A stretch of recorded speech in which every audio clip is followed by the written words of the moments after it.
Today's talk is titled Tap into Your Spiritual Overflow, to be delivered by Shawna Bluestone. Shawna Bluestone Newcomb of Shawnee Lenape Zapotec ancestry has been opening hearts and minds across the world as an international speaker, visionary, spiritual guide, and mentor for change makers. In her dedication to personal and planetary healing, she helps to lead a global movement with her father, speaking out on the domination code. Shawna offers a fresh perspective with a model for a way forward with her teachings on the reverence code. Shawna is a powerful resource and guide to support people to live their most extraordinary life, seeing the infinite possibilities. She has created 2 life-changing courses, the Reverence Code Change Makers course and Sacred Feminine Rising. Shawna is dedicated to healing for the earth, all beings, peoples, and future generations in this time of the great shift, a return to what she calls the time that was before. Learn more about Shawna's work, sessions, and her upcoming courses at www.shawnabluestar.com. Shawna?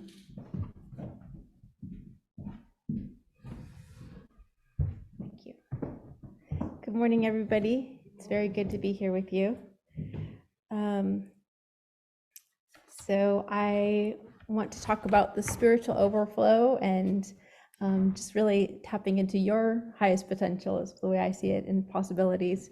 I also just want to begin as honoring our original nations and peoples and the land, wherever we may be, for those of you joining us online, and also for those of us here, honoring the Chumash and Salinas peoples. And I also just like to honor my own ancestors of Shawnee Lenape Zapotec origins. I'd like to also honor my father today, Stephen Newcomb, and of course my parents. Thank you to my hosts as well, and you Cambria. It's been very wonderful to be here already with you, so glad to see you all today. I also like to begin by offering a short prayer in my Lenape language, and I didn't actually begin in my early years. I didn't have that connection to my Lenape language, so it feels very good to be able to say these words to you, which I understand are more than 14,000 years old, is what I understand from my elders. And so I'll just say this very quickly. Kuhana gesheleming wanishi, ok wamawiltekeku in Emilian wanishi. Biok indikeshok, pechuhe kamakana yushi enta, wita kamika. Milinen welamasawakan, walatanamawakan. Milinen weltek tamakan, ichikaski ikalichi, bechi petausinen yushi enta, wita kamika. Nanalekesh, wanishi. And wanishi means thank you in gratitude. So just saying we give thanks for all of the good things that are given to us. We give thanks for the waters and the sun shining upon us and each of the days that are given to us. We ask for good health and happiness. We ask for a good road to walk upon so that we may live a longer life upon this earth and doing our good work. Thank you. I also wanted to do a little short practice with you. So if you just want to kind of tune into your center, being very present in this moment, as we're sitting here together, maybe taking a nice deep breath in, and just feeling yourself connect with the earth and the energies around you. And then just rubbing your hands together, the palms of your hands, and just allowing that energy to flow. You might feel a little bit of a warmth coming into your hands. And then just move your hands very slightly, opening them, very small opening. And you may start to feel a vibration or an energy circling or a warmth there. You can kind of push it in and out a little bit. If you can't quite feel anything, you could rub your hands together again, but sometimes it's just right there. It's just like a little pocket or a little feeling of a sense of resistance or sparkling energy. You can practice this at home, but I wanted to bring that to our attention today because I feel like it's so important for us to understand that there's so much more to us than just what we physically see with our eyes or what we touch with our hands. And so there's so much more to our human potential. And this is part of we have that electromagnetic energy within ourselves and with our bodies, and it's all around us, and it's in each and every one of us. So I think that's so important that we understand that energy and spirit is in everything. And that's part of our original nations teachings of indigenous peoples throughout the planets, of really understanding that interconnection with all things, and that spirit and the sacred energies are in everything, in the rocks, in the trees, in the birds and animals, and even in the soils of Mother Earth herself. So just practicing that, I think, is good. And so I have my slides here. Many of us in these times have been, I've had many people come to me as I've been doing some work globally. People are saying, what's happening in this world? Everything just feels like it's turned upside down, and they don't know how to make sense of it. And so I feel like there's a lot of people that have been feeling anxiety or depression or loneliness. Certainly through the pandemic, there's been a lot of that. So just kind of asking yourself, like, how have you been feeling in these times, and reflecting on that. Does anybody feel a sense of anxiety sometimes, or fears coming up, or questions about these times? Yeah. So what I just like to point out is, in my work, I like to share that there's really an awakening happening, and it's something that's an evolutionary process that's allowing us to awaken, so that we can actually heal and come to a different way of being that's so necessary in this world today. So I will share my slides here. I look at it as a wake-up call. Oops, sorry about that. And so we're seeing things that are related to the climate change, or even things that are really serious, like we're seeing gun violence or abuses across all kinds of systems and these things. But I also like to say that this is something that is bringing our focus and attention to this. The shadows are coming to the light in order to be witnessed and healed. And I think that's something that's part of our journey, that the more some people say, oh, I don't want to look at all of that bad negativity. And I'm not saying dwell on it, but I'm saying it's so important that we actually can see it, so that we can recognize where the problems are. Because I feel like also there's something that is bringing us together, a way of coming together. So many people are pointing fingers and at each other's throat, and there's a lot of antagonism, right, on certainly online.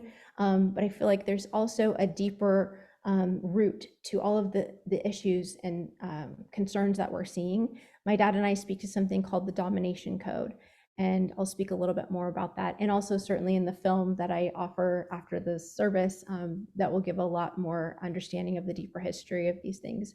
But I feel like there's a common trauma that many people are feeling, not only personally, but collectively. And the more that we can see things like racism, or injustices in social aspects, or all kinds of things that are happening right now and being illuminated, the root down at the very bottom. Yes, it's important to say, okay, these things about racism or injustices in the world, but also looking at there's something much deeper as far as patterns of domination, dehumanization that have been passed down for centuries. And so I think the more that we can see that we have a common ground with that, then we can move forward in a higher way to say, okay, we're all experiencing this, but in our own unique way. And that allows us to have a deeper sense of compassion for each other. And also just seeing that there's a healing there, even though it's a little bit hard to see at times. Certainly we have this concern for the planet, and we've seen these intense weather patterns, we've seen the fires and floods, and animals going into extinction. These are all important things for us to see. But I really see also that there's these patterns of domination, dehumanization, overarching over the land, over peoples, this hierarchy of power and control, less than, better than. These kinds of patterns perpetuate these types of challenges that we're seeing. So, and then also I see that it's not only happening on a collective scale, but personally, we see this affecting our bodies and our hearts and our minds and our spirits.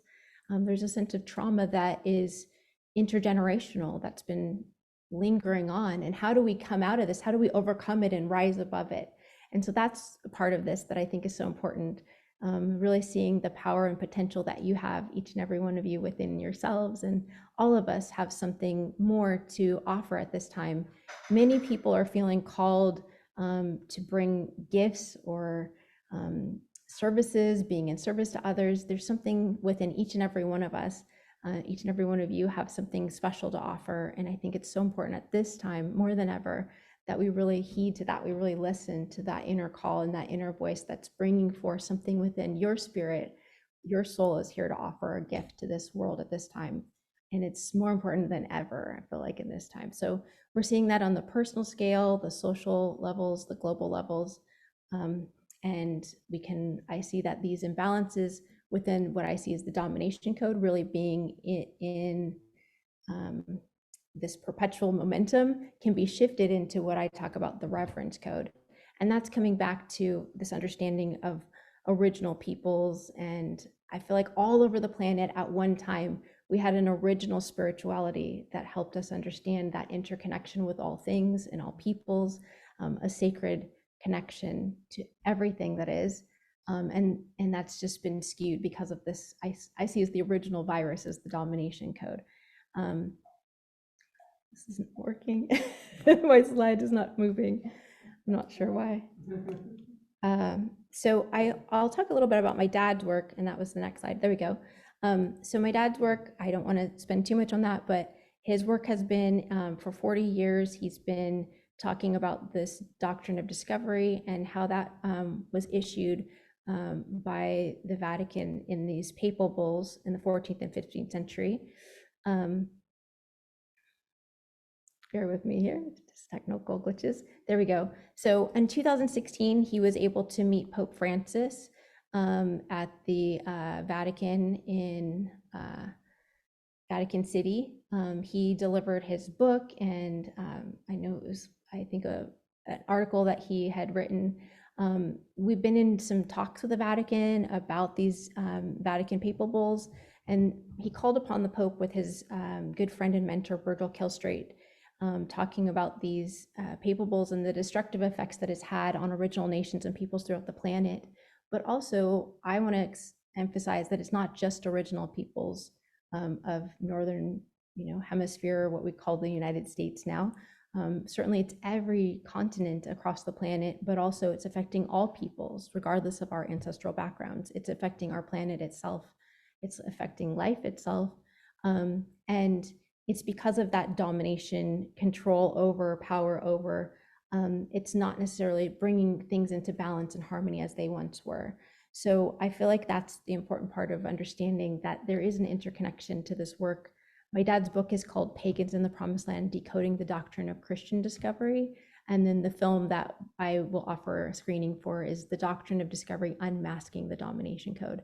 And it follows a timeline where my dad's research and scholarship of this 40 years, really digging into these ancient documents. This was even before the internet and before computers. So he was on legal pads, and I feel like he was opening, Pandora's box. It's like kind of like the Da Vinci Code, putting the puzzle pieces together and dissecting Latin in order to bring forth this dark history that was in those papal bulls. I also like to emphasize that we're not pointing the finger at Christianity per se, or we're saying it's important that we look at the darker, deeper history it is the history that it was something that was issued by the Vatican and the popes in the 14th and 15th century, and then subsequent years after. So these things led to things like genocide and slavery, certainly destruction of all kinds of original people's cultures and languages, and we had such a loss of so many things that were held in balance and harmony for time immemorial. So to bring forth this history, I know that my dad has had a lot of talks with Vatican officials and bringing their history to them as well, because they don't necessarily know their own history and how this has deeply affected things. Certainly this pattern was there before the Vatican issued those papal bulls, with the introduction of civilization. So I really also see that going back to the time that was before is also part of our education at this time, and seeing what actually was there in place that held things in that balance and harmony for so many centuries. And it's fairly new, it's fairly recent that we've come to this time where, we've only just been, quote, the United States for not very many years, a couple hundred years, and yet we see so much destruction now. So I just want to honor my dad's work again and emphasize, encourage you to learn more about his work. My work has been more on the healing aspect of things, the spiritual side of things, and looking also, like I said, at the indigenous teachings. I speak about something that was the time that was before, and I'll share a little writing that I have on that. But I like this photo especially. I wanted to share this with you because a lot of times we don't see beautiful, smiling, happy pictures of our Native ancestors. We see like very sad, almost depressing kind of photos. And I feel like maybe that's it speaks to what was happening at the time. Their families were slaughtered often. There's all this abuse and trauma, and they were losing their homeland and being forcibly removed to other places that weren't where they even knew. So there's a lot that was happening where we're not seeing the slide. I don't know what happened. It's brought so much destruction to the peoples that okay, it went away for a second. And so I think that's where some of those photos, old photos, they look kind of sad, but these photos, they looked really, it's saying allow Zoom to access your microphone. Do I need to do something for that? And I just love this picture of the families where they're smiling and happy and the little babies are smiling. So I think it's adorable. So I like to share that. But just looking at the original and free and independent existence of peoples throughout all of the hemispheres, throughout the lands. I look at the original spirituality of Europe and the ancient traditions there, and I think that's important for us to acknowledge that there are original peoples of Europe, and some people don't put that connection together. So I like to emphasize that, of Africa, of India, like all of the places we don't necessarily focus on. We might just think, oh, Native Americans in the United States. But that's a limited understanding. It's like the vast expansion of all peoples. And again, emphasizing that we all come from this original spirituality, which I say is the reverence code that can bring us. It's a very basic thing of just honoring ourselves and that energy that's all around us within ourselves and each other in sacred regard. So I don't know, I'm seeing something that says allow Zoom to access your microphone on the screen. I'm not sure why it says that on the Zoom part. But maybe it's not affecting other people seeing it. So we see that dominator as hero has been kind of what's been passed down to us. Conquest, war, greed, and corruption that has led to those things, like I mentioned, slavery, genocide, and abuse throughout, the centuries. And we're experiencing that now. We're seeing that now. And these patterns are also, people again, like at each other's throats at this moment. I feel like the more that we can kind of see what are the patterns of this domination code, and then what's the alternative of coming together with a deeper understanding for each other and compassion and understanding that we each and every one of us have trauma, but maybe it's just in a different way. It's just a different form for each person. That allows us to have a compassion to move forward in a different way, looking at each other with respect and understanding.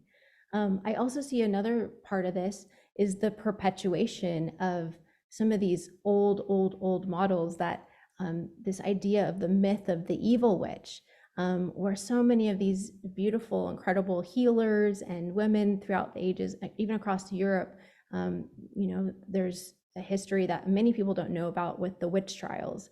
And I think that's important also for us to understand that legacy, because it helps us to understand the perpetuation of the things that we're seeing with women today and how that lingers on. Why are we still talking about an evil witch? Like the beauty and the magic and the wonder are women that knew about medicines and helping birth babies, and then that shifted. And so you can see these happen. There's timelines that are specific within, quote, the domination code timeline.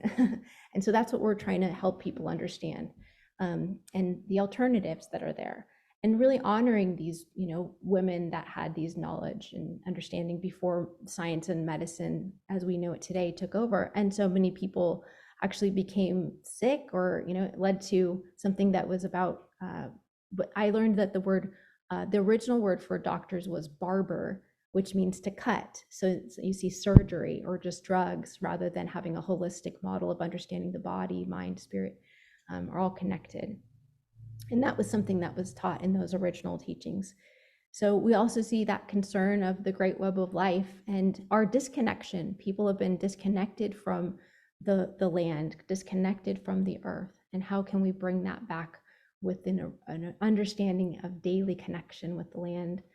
Aloha aina is something in the Hawaiian traditions as love of the land. And that's across so many of our indigenous peoples talk about that connection and that sacred understanding of sitting with the earth and really being in reverence. And that connection that I mentioned with that electricity, that goes up into our bodies and fills us like a battery. And so the more that we can connect with the land each day, that's really bringing us a sense of deep connection. So I want to read this really quickly before I go on. I have these messages that I sometimes get, and I'll just talk about the time that was before and share that with you. I think I have that. So maybe I don't have it on here. I'm not seeing it actually. But I'll share another message. This one is called A New Direction. The time has come to take ourselves out of the chaos and go in our own direction. This is about following a different path, and there are some who will not like it, and many who will not understand at first. Yet this is an important step in making the change. It is important to know in your heart that this is the path you want to follow, and that it is strength you find within yourself. It is hard to go away from the pack and carve your own trail, but this is necessary for change to occur. When you do this, do so with your heart leading the way and listen for your inner guidance to know what is true and what to leave behind. This is about finding what is essential and true and taking nothing else too seriously. There's much that can be left behind, and it will serve you in the long run. Once you find this place inside yourself, you will feel much lighter and find more strength and certainty. This is a good first step. There are some who will see that you are changing in this good way and notice right away that this is something they want for themselves too, and it will be a pattern to follow. This is also a necessary part of the process to have people learn the shedding of unwanted skin to reach their inner strength. It is a beautiful process when people find this place together, for it is a sign of good changes coming. This small trickle will then start to become more, and people will come to see what is happening and how this is working. Some will be intrigued and excited, and others will be upset by the changes and want nothing to do with it. It is not for the others to decide for anyone what is right or wrong. It is only that they find the changes within themselves and accept them in. It will all work out for the best. This is also another good first step. Now, once more, people come to this new way of being with lightness in their heart and a sense of renewal. This is when things truly begin to shift. This is when more and more people begin to feel there is something happening, and the messages begin to spread, and more people will begin to wake up to what they felt was missing before. They will let go of past hurts, angers, hatreds, and sorrows and begin anew. This is a time of renewal and to celebrate that there is indeed a shift. This is a time of coming together and support and community, and people begin to see the error in their ways. This is truly a powerful time. Next, we see that people find it less and less appealing to be in a world filled with chaos or violence or fighting, and their hearts really open up in a new way. This is when things begin to shift on a large scale, and people come together to make big changes. There is no tolerance for hate, bigotry, slaughtering, hunting for sport, racism, and all the isms and ignorant choices that come from fear in the world. Suddenly, there is a new ideal for coming together, and not about fighting the separateness. This is a new time of deep acceptance for differences and a realization of oneness on a bigger scale. So I received that message actually somewhat in a meditation. It was kind of like, what am I supposed to do with this message? But over time, I became brave to start to share my messages. And I feel like it's invited other people to share their messages. And I think that's part of this spiritual overflow that I'm wanting to emphasize is there are messages and dreams and all kinds of spiritual connections that are really awakening and coming through us to be shared and to be offered as gifts in service to others at this time. I just want to encourage that for you. I don't know how much time I have. I feel like I'm running out of time. In our sacred laws, we have the 7 sacred laws of the Lakota that I'll share: to care, to be generous, honor and respect, passion and pity, honesty and truth, patience, courage and humility, wisdom and understanding. When we have those first laws, then you understand the wisdom and understanding with all of them. And a foundational principle is really honoring the well-being of the people in our heart. So it's not just a me focus, it's a we focus. It's you and I. And I feel like that's something that we can start to adopt to really see that, again, understanding those connections with the natural world and seeing our earth as a sacred being, really honoring what lights you up and getting a sense of lightness of being, whether it's an exhilaration from something really high energy or really tuning in a deep presence moment, meditation. These are important pieces of our awakening right now. And then really just thriving, making a difference, doing what you love most. I think that's what comes naturally to you, that you can share your passions and your dreams, really following your heart. These are important to focus on. And then I talked about the time that was before. I speak about the reverence code and I offer my course. And I feel like people have really had a lot of, people have said it's been life-changing for them to not only watch the movie, but to go to my course. I feel like it kind of became a progression of those two things together. But really honoring your ancestral connections, wherever your ancestors are from, acknowledging nature as your teacher, understanding the Mother Earth, even the goddess connections that we don't usually acknowledge, having that spiritual connection with the natural world, and really honoring animals, all beings, even the star connections, elemental connections. These are things that are really often overlooked or dismissed in that domination paradigm, opening up to your dreams and intuition and messages that you may have to share. Even songs, I feel like songs just come through us sometimes, and it's an offering, right? Something that's healing for people. And so these are some of the practices. I feel like just going inward into stillness and reflection, learning and understanding that this time of darkness, it's kind of like this caterpillar to butterfly moment. That caterpillar has to go into its cocoon, but there's a transformation happening. That's how we get our wings.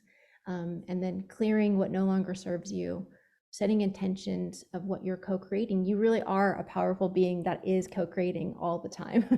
But I feel like we're learning to walk in the darkness. There's a light. We can be that light, but there's a light that's really being illuminated for us, and being able to see with the eyes behind the eyes, if that makes sense. We're learning to see in a different way in this time, and it's a time of awakening to that.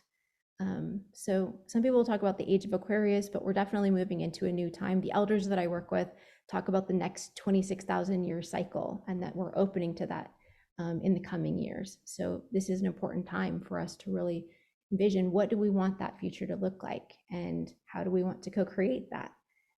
Having a really present mindfulness about that. And so some of the things that you can do, like I said, connecting with that earth, walking in nature, also listening more. I feel like listening more, tuning into people and seeing what are they having to say, not just us always being the one that has something to say. Practice good deeds in service to others, speaking your truth also though, and living your purpose. Loving more, practicing more compassion for others, seeing from other people's shoes, and really thinking of community and all beings and planet as family. These are really important, beautiful ways that we can connect in a different way in your spiritual overflow. I wanted to invite you again to join us for the film, and we can take some questions, I believe. We have that as an offer, if you have any questions for me right now. I feel like right now we have a connection. People have been focused on me, but it is that we connectedness. And I think that was it. Just knowing that we're all in this together. And I really believe, even though it's really hard to see, that there is a brighter future. It's just that we're in this moment of kind of the awakening, and seeing that darkness is part of our coming through, that there's light on the other side. So just holding on to that as a vision for ourselves. Thank you.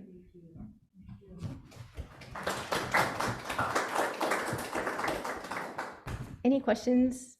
We could take a couple questions. We can also have questions after the film as well. Yes.